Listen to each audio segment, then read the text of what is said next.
Баршаңызға сәлем. Сіздермен Алтынай қамыры жұмсақ болып шығатын ватрушки дайындайтын боламыз.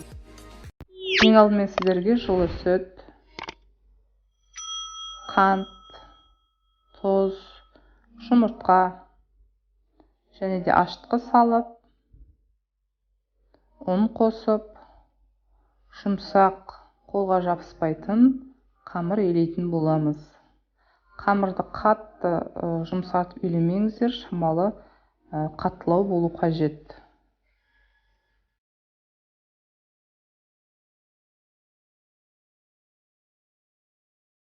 Қамырға тағы да жұмсақтық беретін бұл бізде сары май. Сары майымызды қосып, жақсылап қолға жабыспайтындай қамыр илейміз. Міне осындай жұмсақ, шамалы қаттылау болу қажет.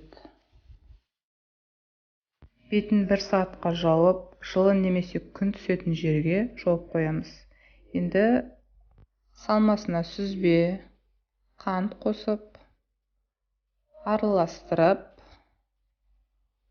бір жұмыртқа салып, оны да араластырып, қаймақ қосып, тағы да біркелкі болғанша араластырып шығамыз. Және де формасын ұстап тұру үшін біз жүгері крахмалын қосамыз. Қамырымыз осындай керемет болып көтерілді. Қамырмен жұмыс жасауда өте оңайға соғады.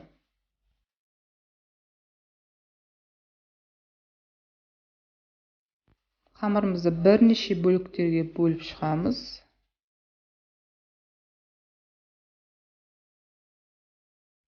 Қолымызбен домалақтаймыз, әдемілеп, біркелкі қылып.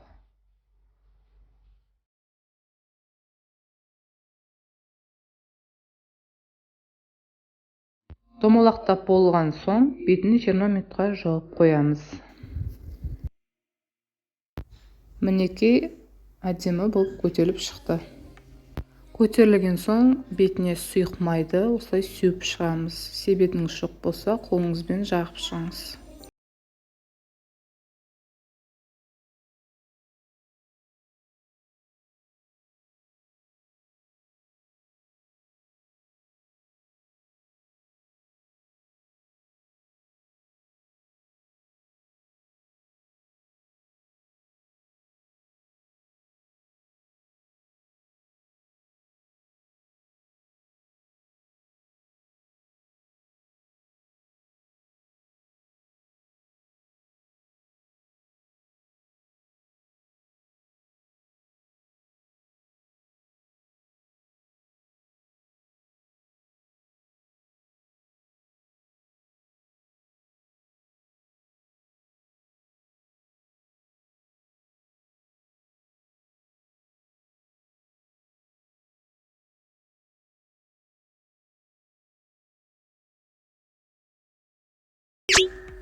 Осындай көтеріліп, әдемі болып піскен. Дәмі өте керемет, ас дәмді болсын. Менің каналыма тіркелуді ұмытпаңыздар.